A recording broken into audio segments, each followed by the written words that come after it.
Little and broken, but still good. By Wicked Writer on AO3. Episode 5, Chapter 5.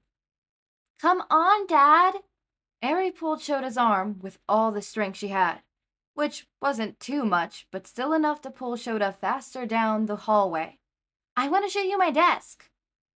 Over the past few months in school, Eri had really come out of her shell. At the dinner table, she would talk non-stop about everything they did in class, the projects they worked on, what she learned, and what stories Mr. Yamada had read to them. It was wonderful to hear how much she had progressed in such a short time, and how she was actually starting to act like a child again. Actually, as far as Shota knew, this was probably the first time she could act as a child in her life. Now, she was even more excited because today was the day that Shota had agreed to volunteer to help in the classroom. After that night in the bar last month, Shota had thought about saying no to spending a day in the classroom. He worried that someone might misinterpret the situation. They could have thought that Shota was trying to pull strings by becoming close with the teacher. So he kept his distance, keeping things choral when dropping off Eri. He continued to refer to him as Mr. Yamada rather than Hizashi, even though he had been given permission. But calling him by his first name at school just didn't feel right. But Eri wanted him to volunteer in class. She always talked about what parents had coming in and kept asking Shota when it would be her turn to come in. So he scheduled a time, and Eri was beyond thrilled. And you can meet Mai, and we can play tag at recess. Eri continued to ramble as they got closer to the classroom. Once they got into the room, Eri went straight to her cubby to hang her coat and put her lunch down. Shota felt a little unease himself. He wasn't exactly social, and even though he had been a foster parent for a while, and was Eri's adopted dad for roughly a year, but he wasn't exactly a people person. Emmy told him several times that he had a resting bitch face, and it was enough to scare everyone off. Thank you for volunteering today, Mr. Aizawa. Mr. Yamada approached him. Eri had been talking about this all week. Same thing at home. She kept asking to make sure I didn't change my mind. Well, to give you a little heads up, we're going to start a morning meeting before going into the schedule.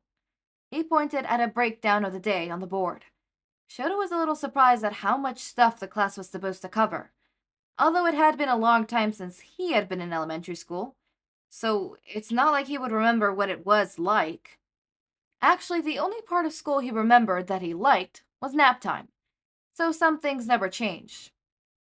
I'll mostly need your help when it's craft time, and when it's small group instructions. Whatever you need. The smile that Mr. Yamada gave could light up the room. It looked good on him, and Shota can't help the small smile that crept onto his own face. The morning meeting was a cute way to start the class. The students sat in a circle, and Mr. Yamada asked them to check in on a scale of 1 to 10 of how they were feeling that day and why. He watched as the students went around the circle and shared, passing a small stuffed bear that was being used as a talking piece. Everyone listened as the others shared. Obviously, this was something that they had practiced many times. But still, Shota was impressed at how honest the students were and how they listened. Naturally, Eri shared that today was a day 10 because Shota was in class to help. She then informed him that he should take part in the circle time too. After Mr. Yamada agreed that he was allowed to join the meeting, Shota sat down next to Eri and gave a response, saying it was a 10 because he got to spend the whole day with Eri. Next, Mr. Yamada asked them which animal was best, which prompted nearly every student to volunteer to start. They started sharing a variety of real and fictional animals and explained with enthusiasm why they were the best. When the talking piece came around to Shota, he tried to pass it along, but Eri scolded him. You can't pass it without saying anything. Eri, what did I say if someone doesn't want to answer the question? Mr. Yamada was gentle in his corrections. You can say pass, but I know Daddy has a favorite animal, so he should answer it. I can answer it.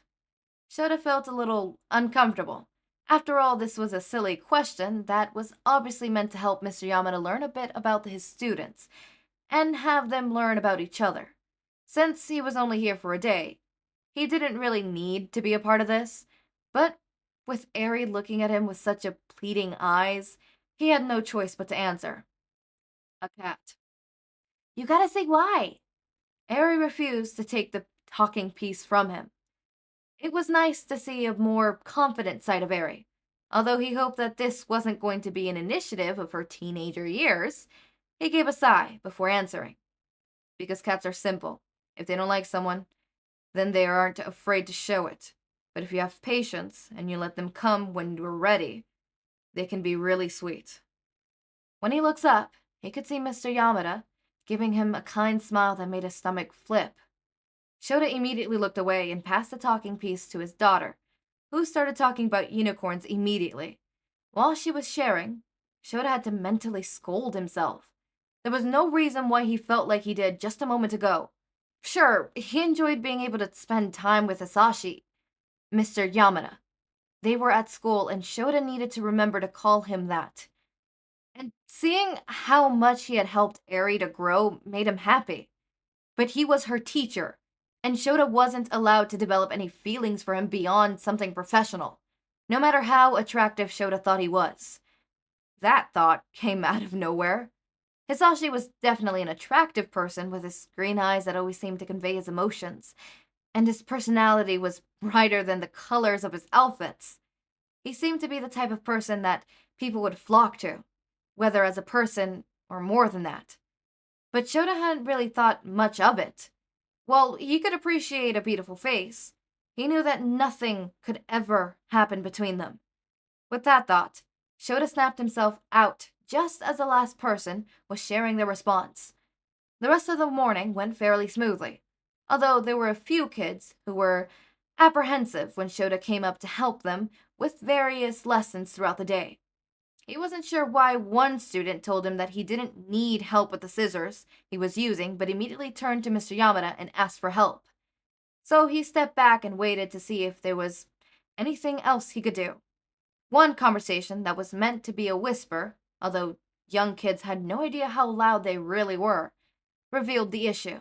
Eri, has your dad ever killed anyone?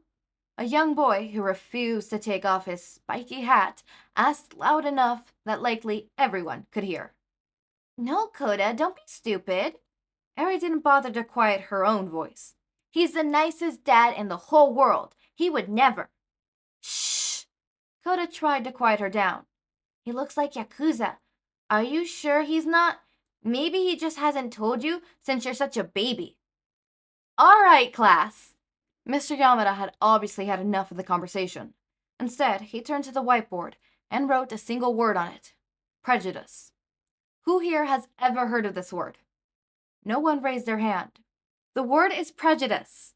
It's when someone judges someone else without getting to know them first. Like when someone assumes the other people are a certain way just because of how they look.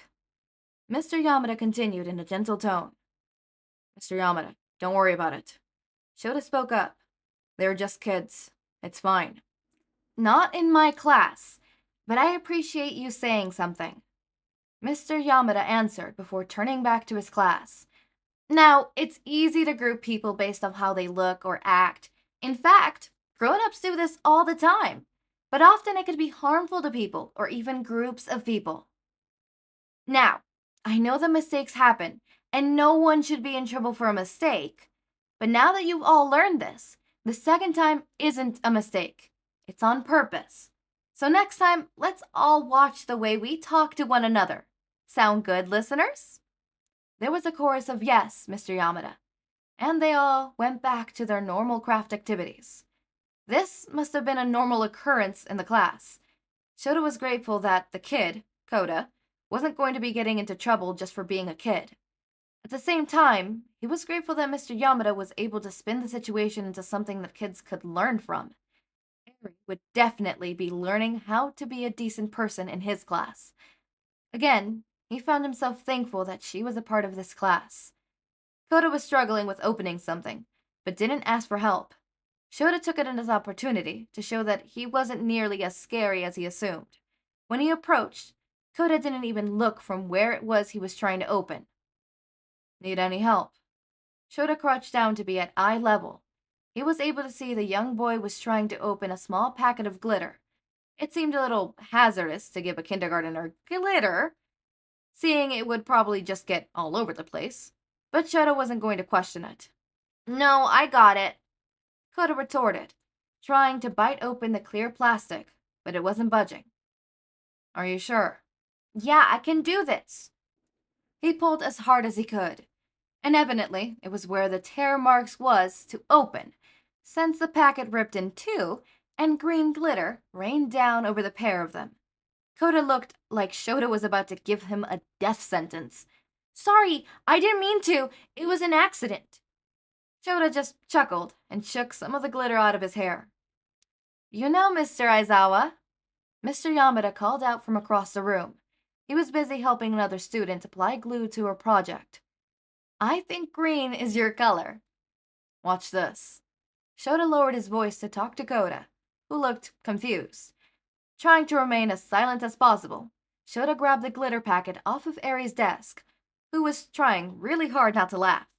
He opened the packet and walked over to where Mr. Yamada was working and unturned the packet. Red glitter poured down on his head before he had the chance to react. I think red is yours. Mr. Yamada sprung up and tossed a few cotton balls at Shouta. Brad, don't you dare teach my kids to start glitter fights! The rest of the class erupted into a fit of laughter. Even Kota couldn't help but join in. His fears were probably squashed now that Shouta was going to sparkle all day. By the time lunch rolled around, Shouta managed to get most of the glitter off, although it was probably permanently stomped into the carpet at this point. But again, it really wasn't his fault, since he wasn't the one to supply 5-year-olds glitter. Mr. Yamada walked the class to lunch before returning to the classroom. There was a moment of awkwardness, since it was just the two of them, but it didn't last for too long once Mr. Yamada started talking. My volunteers usually tap out at this time. If you want to head out, you're welcome to. Shouta couldn't help but notice the single piece of glitter that was stuck on his cheek. Part of him wanted to reach out and brush it off, but he ignored the impulse. Oh, I had planned of staying all day, but if you want me to go, I can. Shouta was a little disappointed. He was actually enjoying himself. No, you don't have to. Mr. Yamada was quick to assure him. Most people forget to bring lunch, so they usually leave around this time and come back to pick up their kid. I packed a lunch. I was just planning on finding a quiet place to eat, so you don't have to worry about me. You're welcome to have lunch here, with me. I usually just stay in my classroom. Mr. Yamada gave him a smile, and Shouta wanted to join him. They ended up sitting down on some beanbag chairs, since Shouta didn't think they would both fit around his desk, and there weren't many other options. It was nice, spending some time with him without the class. They traded a few work stories. Shouta explained his job as a writer for the newspaper, and mainly focuses on the crime section. Hizashi, could he call him that now? The kids weren't in the room, but he was technically still at work, although on a lunch break. Told a few stories of when he first started and didn't have a clue as what he was doing. Soon enough, lunch was starting to come to an end. Do you like karaoke? Hizashi asked as they were getting up from the chairs. Not particularly. Why? Nem and I were planning on karaoke next week. I know she's been looking for an excuse to see Emmy again. If you two are free, would love for you to join us. Part of him was a little disappointed that Hizashi was just looking out for his friend, but he knew that it would be unprofessional to see each other outside of school. I'll ask, but I'm sure Emmy would love to. Great. Hizashi gave a bright smile and a thumbs up. Now, if you don't mind, it's time to bring out Present Mike. Who's that? Shouta hadn't realized that there was going to be another person in class today. You'll see. Hizashi gave a wink and walked over to a cabinet in the back of the room. Shouta watched as Hizashi slipped into a leather jacket that looked a bit worn around the edges. He exchanged his regular glasses with orange sunglasses. But the most impressive part was the amount of gel he used in order to get his hair to stand on end. Honestly, Shouta wasn't sure if he was amazed or horrified by this change. How do I look? Hizashi pulled a pair of fingerless gloves. Like a cockatiel. Perfect. Hizashi had the brightest smile, although there was a light dust of pink across his cheeks. President Mike is my character for story time. I know it's kinda silly, but the kids really get a kick out of it. I think it's sweet that you would do that for your students. But why the hair? Shouta resisted the urge to poke it and see if it was as stiff as it looked. A few years ago, a student said that there was no way I could gel it up, so I proved them wrong and wore it that way ever since. Sounds to me like you got tricked by a 5-year-old to look like a bird. Shouta teased. No, I proved a 5-year-old wrong. There's a difference. Don't be fooled by their cuteness. Some of these kids act like they're teenagers already. Hizashi chuckled. Trust me, I am aware. I love Eri dearly, but sometimes she could act up when things don't go her way. You're a great dad, Hizashi said, unprovoked. She talks a lot about you in class. I can tell how wonderful of a parent you are. Not too many people gave Shouta compliments. Most often it was just single mothers at the park who were trying to hit on him. This felt different. It felt genuine. Thanks. Hizashi looked at him, and for the first time Shouta realized what a beautiful smile he had. And that is when love blossomed. Blossomed, I say. Oh my god. I think this was so cute, I'm gonna cry. Okay, God, that was so cute. That was too cute for my heart. That was really, really too cute for my heart. Okay, so they already have another out-of-school meeting, right? The karaoke thing, which I really hope that at one point during these meetings, right, Emmy and Namuri are just gonna be like, all right, you two hang out. We're gonna go do something else. And we get to see that a bit more, but I think this chapter, getting to see how Aizawa is starting to develop feelings. This is when Aizawa starts to develop feelings. So, Hisashi's the first one to fall, Shota's the second one to fall. I wonder, is it going to be one of those, like, fell first, fell harder? I know a lot of people interpret that saying different. So some people interpret it fell first, fell harder as one fell first, and then the other one fell harder in the sense of the feelings weren't gradual like the first ones, where it's like, oh, they realized it after a couple weeks, a couple months. Where the second one, it's out of nowhere, just boom, slammed like a fucking train slamming onto them of just feelings, right? And some people interpret it in the sense of literally the first one fell first, but the second person who fell second fell harder in the sense of they love that person more than the other person loves them, right? I like to interpret it in different ways and stuff like that. You can interpret a lot of different tags and tropes in different ways. Like, for example, that, or idiots to lovers, or trying to see what other ones that you can interpret differently. Dead dove do not eat. That's another one that you can interpret differently. It's not a trope, but it's a tag. But stuff like that, right? So I wonder if it's going to be... It seems to be gradual on both ends. So I wonder if... who's going to make the first move? I feel like it's... who is it going to be? I don't know what's going to be. Both of them are pretty hesitant, right? Hizashi, because he thinks it's unprofessional. And Aizawa, because he doesn't want Hizashi to get in trouble. Right? Both of them are under the same thing of like, oh yeah. So I wonder how they're going to navigate that. Could a teacher get in trouble for dating a parent? Is that like a thing? Comments. Please tell me, is that a thing? Because I know it would probably be unprofessional, right? But like, as is any work relations. Like, you dating a coworker is unprofessional.